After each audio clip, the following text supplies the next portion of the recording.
नमस्कार बच्चों, आज के इस ओझा सर क्लास में मैं आप सभी का स्वागत करता हूं। जैसा कि आपको पता है कि अभी मैं जिस टॉपिक को लेकर के आपके सामने उपस्थित हूं, ये टॉपिक अनुच्छेद लेखनम से संबंधित है। ठीक है ना। तो अनुच्छेद लेखनम से संबंधित अभी मैं टॉपिक को लेकर के चल रहा हूं। इसी को शॉर्ट एसे भी आप कह सकते हैं या फिर लघु निबंध भी कह सकते हैं। तो आज का जो टॉपिक है वो मैं बता दूं, अस्माकम प्रार्थना सभा, ये आज का टॉपिक है। मतलब विद्यालय में जब आप जाते हैं तो विद्यालय में जाने के पश्चात विद्यालय में से बच्चे जब विद्यालय के प्रांगण में आते हैं, जब फील्ड में आते हैं तो उनकी असेंबली लगती है और उस असेंबली में बच्चों के द्वारा अलग अलग तरह की एक्टिविटी की जाती हैं। आपको पता ही है, सारे बच्चे एकत्रित होते हैं फील्ड में, फिर सभी लाइन से खड़े होते हैं, फिर उसके बाद प्रार्थना शुरू होती है। तो प्रार्थना में कौन कौन सी प्रार्थनाएं वहाँ गाई जाती हैं, या फिर उसके साथ कौन कौन सी एक्टिविटी बच्चों के द्वारा, जैसे न्यूज़ पढ़ना, ठीक है ना, क्विज का प्रश्न पूछना इत्यादि इत्यादि सभी कार्य बच्चों के द्वारा वहाँ किया जाता है। प्रिंसिपल आते हैं, वो भी बच्चों को कुछ उद्बोधित करते हैं। तो ये सारी जो बातें हैं ये सभी के सभी आपके प्रार्थना सभा के अंतर्गत आती हैं। तो आपको इसी बात को जो है अपने कलम से एग्जामिनेशन में लिखने हैं, बताने हैं। लेकिन उसके लिए ज़रूरी है कि आपको थोड़ा सा अलर्ट रहना होगा कि किस तरह से सावधानी पूर्वक हम शुद्ध वाक्यों का निर्माण करें। तो यहाँ मैंने एक छोटा सा प्रयास किया है आपके लिए, ताकि इसी तरह से आप वाक्यों को बना करके आप इससे भी बेहतर तरीके से आप लिख सकते हैं। बस मैंने तो सिर्फ एक उदाहरण प्रस्तुत किया आपके लिए, और आपके अंदर तो खुद ही टैलेंट है, आप खुद टैलेंटेड हैं, आप इससे भी बेहतर तरीके से आप लिख सकते हैं। तो चलिए, मैंने जो लिखा है वो आपके सामने मैं प्रस्तुत करने जा रहा हूँ। अस्माकम प्रार्थना सभा, ये आज का टॉपिक है। मम विद्यालयस्य नाम क ख ग अस्ति। मम मतलब मेरे, ठीक है ना।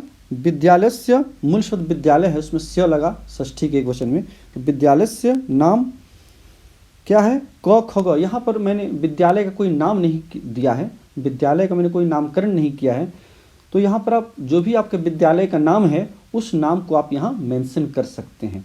जैसे सपोज कीजिए कोई बच्चा यदि डीएवी में पढ़ता है तो वो लिखेगा कि मम विद्यालयस्य नाम डीएवी अस्ति, मम विद्यालयस्य नाम केंद्रीय विद्यालय अस्ति, या और भी जो कुछ आपके विद्यालय का नाम है वो आप वहाँ मेंशन कर सकते हैं। ठीक है। विद्यालय, नेक्स्ट सेकंड वाक्य को यदि आप देखिए तो विद्यालय प्रतिदिनम प्रार्थना सभा भवति।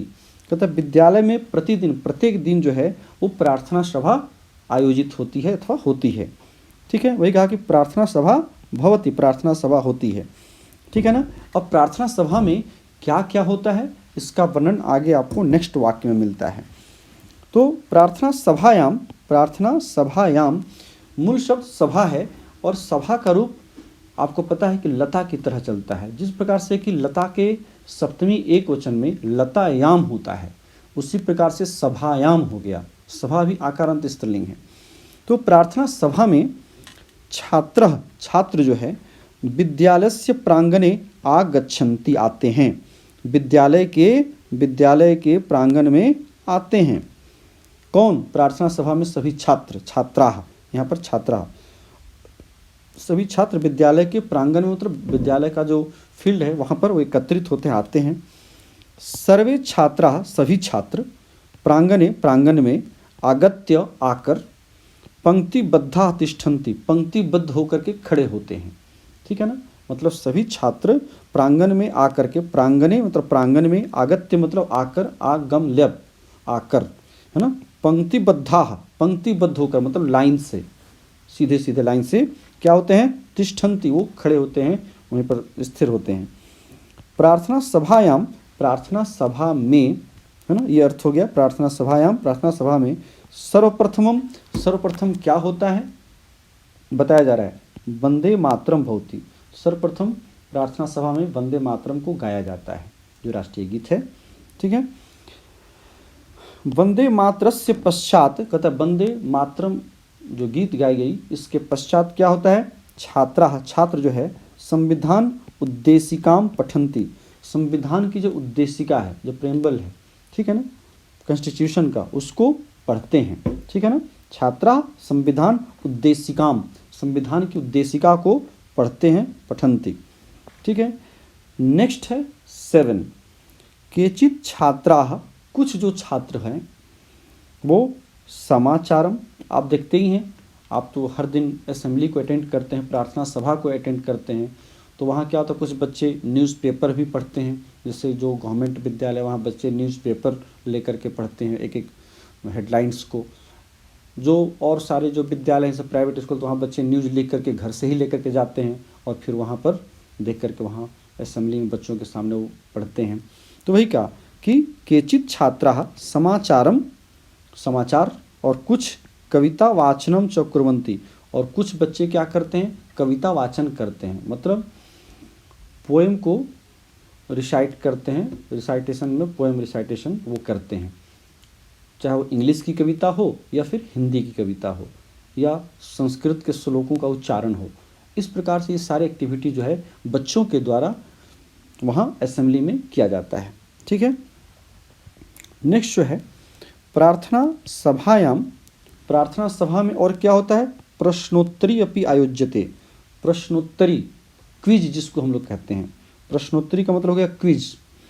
तो प्रार्थना सभा में जो है प्रश्नोत्तरी भी आयोजित किया जाता है। ठीक है ना, आयोज्यते, आयोजित की जाती है प्रश्नोत्तरी, जो क्विज का जो उसमें एक बच्चे प्रश्न पूछते हैं और बाकी बच्चे जो असेंबल हैं वहाँ पर जो एकत्रित हैं उनमें से कुछ कुछ बच्चे उसके उत्तर को देते हैं, जो प्रश्न एक दूसरे बच्चे के द्वारा पूछा जाता है। ठीक है ना, तो उसी को हम लोग प्रश्नोत्तरी कहते हैं, क्विज कहते हैं। प्राचार्य महोदय, नेक्स्ट जो इसमें 9 नंबर है, कहता है कि प्राचार्य महोदय जो है छात्रों को संबोधित करते हैं, छात्रान संबोधयति।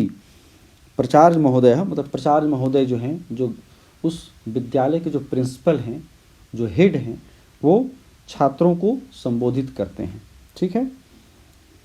छात्राः प्राचार्यस्य प्रेरणादायकं संभाषणं ध्यानेन शृण्वन्ति। कहता है जो छात्र हैं, जो कुछ भी प्राचार्य के द्वारा, प्रिंसिपल के द्वारा कहा जाता है, वो सभी के सभी प्रेरणादायक है ना, कुछ न कुछ सीखने के लिए, प्रेरित करने के लिए जो संभाषण होता है, उनके जो भी स्टेटमेंट्स होते हैं उसको बच्चे ध्यान से क्या करते हैं, शृण्वन्ति, सुनते हैं। शृण्वन्ति का मूल धातु यहाँ पर देखिएगा तो श्रु है। श्रु मतलब होता है सुनना, है ना, ये धातु रूप है ना, श्रु धातु है। श्रु मतलब होता है सुनना, शृणोति, शृणुतः, शृण्वन्ति, इसका धातु रूप चलता है। तो यहाँ पर शृण्वन्ति चूँकि छात्रा बहुवचन में है, यहाँ पर देखिए छात्रा बहुवचन में है, इसलिए क्रिया भी यहाँ पर क्या हो गई, शृण्वन्ति हो गई। ठीक है, ये चीज़ है।